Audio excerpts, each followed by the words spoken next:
Hi there, it's Stephanie from Our Natural Wisdom. So good to have you here today. Thanks for joining. I am an eco-intuitive coach and teacher, and I support women who are anxious perfectionists. I help you reclaim your peace through nature. Hi, thanks for joining. So good to see you. Today we're going to be talking about lessons from the mud season. And boy, there are a lot of lessons within the mud season, because even though it's a time within nature, within our gardens, that we don't necessarily embrace or see a lot of beauty in, mud is really the closest thing that we get to that primordial ooze that we all originated from millions, billions of years ago.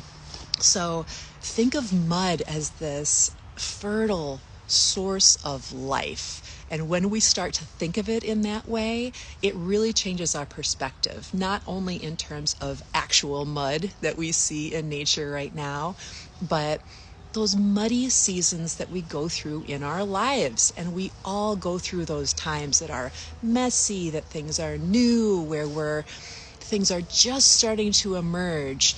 And this time of year within nature, Mother Earth has so many beautiful lessons for us, as always, about this time in our lives. So I think that this is especially a message for anxious perfectionists, because it is messy and it is a time that can feel uncertain. It can bring up a lot of impatience, even some annoyance and frustration. Just like, this time of year when everybody's tracking mud into the house on our shoes, our pets are tracking it into the house, our kids are tracking it into the house. It's a time where we are really having to embrace that there is progress in the mess. This time of tenderness and new growth that we see within nature and that we feel within ourselves in our own personal mud seasons is a time of tenderness, but it's also a time of incredible strength and resilience.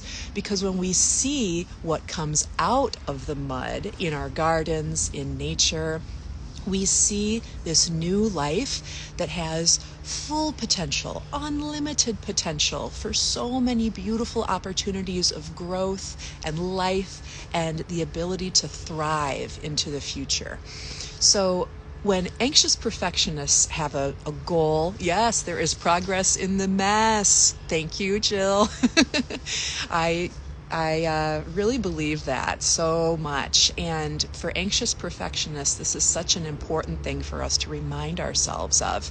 Whether you are starting a new career, or beginning a new relationship, or starting any new endeavor, when we are anxious and perfectionists, we tend to want to rush, or we underappreciate the beauty and the wisdom that is within the growth process. We tend to focus on the future and project a goal of what we are hoping to attain, a result, which is a beautiful thing and has enabled us to achieve so many wonderful things in our lives. And yet that focus on the future and that wanting to skip ahead to the time where everything's in full bloom and you've achieved that vision, being in that place of wanting to skip ahead really takes you out of the present and the ability to nurture and love the process, love yourself in the process.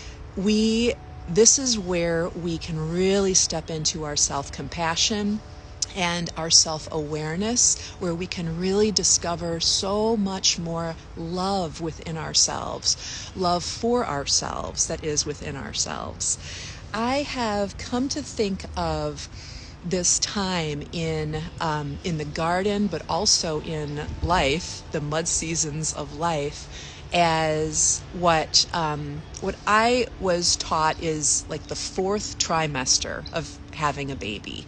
I've had 2 kids, and for those of you that have had kids, or if you haven't, maybe you're just familiar with this, of course there's the 3 trimesters of pregnancy, but a lot of midwives and pediatricians also talk about the 4th trimester, which is that time of newborn growth, that time when the child, the baby, still wants to be closely held. They are strong and resilient and gaining independence, but they still need that nurturing, that sense of being cradled and held. And that is what the earth is doing right now for all of the plants that are emerging from the mud. That is what our souls are inviting us to do when we are experiencing the muddy seasons in our lives.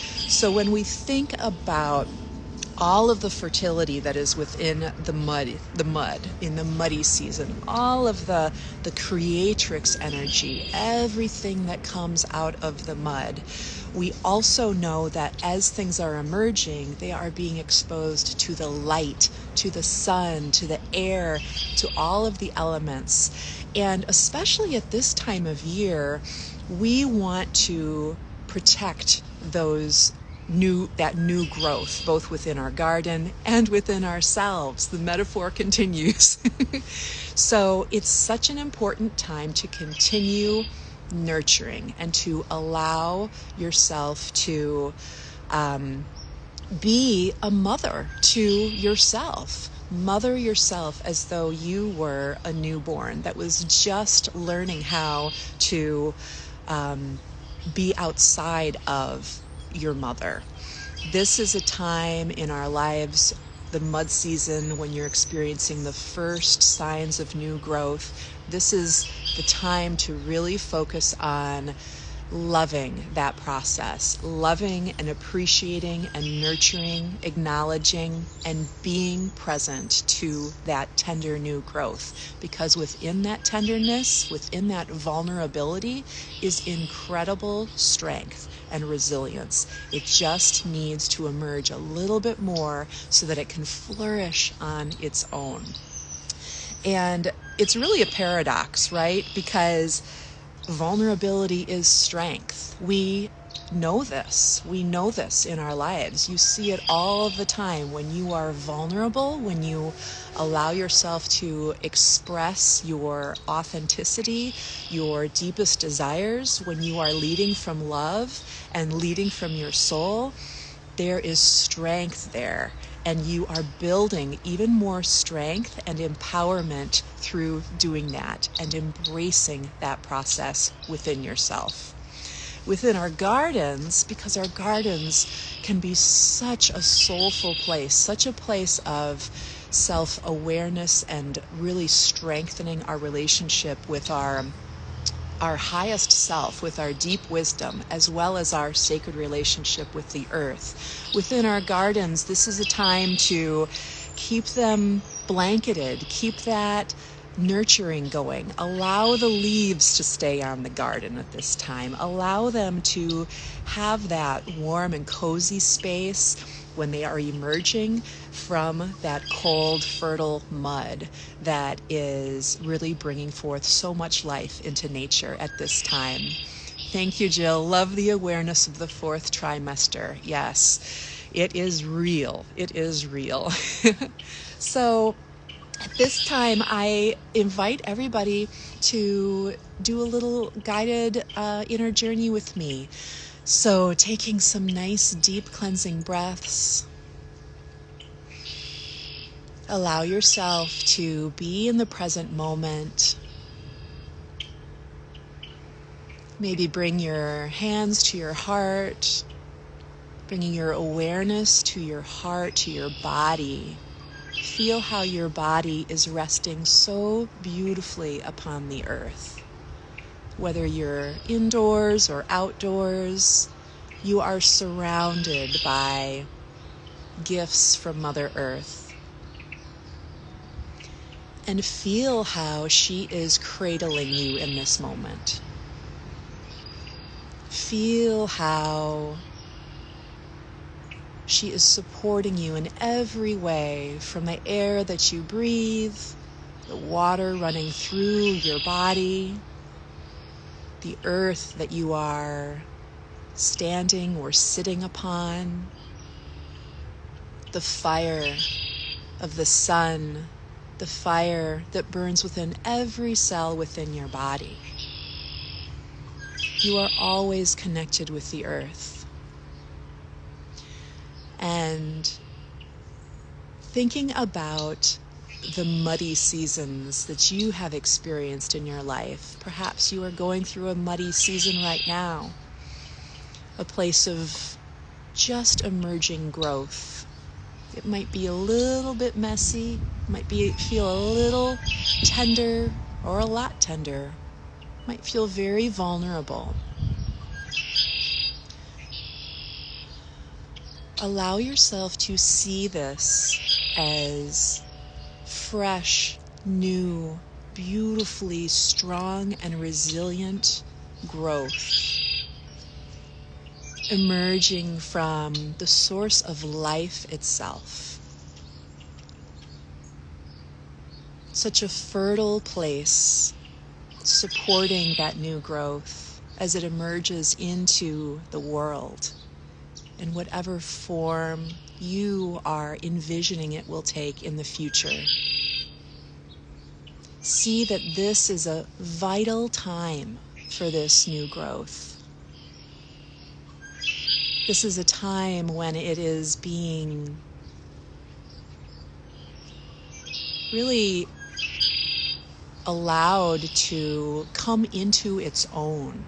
And yet, just like a baby in the 4th trimester, this new growth will thrive with your love, will thrive with your nurturing. So extend that part of you that wants to rush the process, or is maybe overlooking the importance of this stage. Extend that part of you so much compassion and love and assurance that this is all natural. It's all part of the cycle of life, the cycle of ideas, the cycle of creation.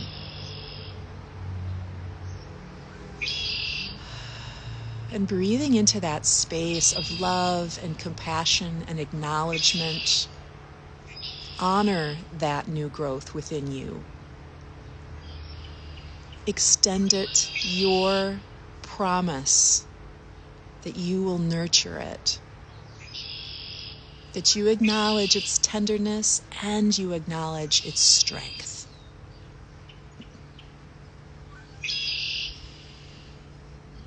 And feel how your soul is right there with you, embracing your new growth.